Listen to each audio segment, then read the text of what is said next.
কবর প্রতিদিন ডাক দিয়ে বলে আনা বাইতুদ দুধ।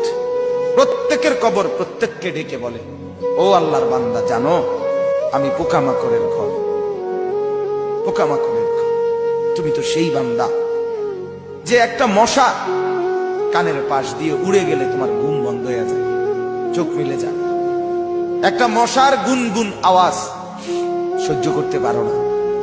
একবার কয়েল, একবার অ্যারোসোল, একবার মশারি, এরপরেও তুমি চাও যে একটা মশাও যেন আমার কানের কাছে গুনগুন না করে।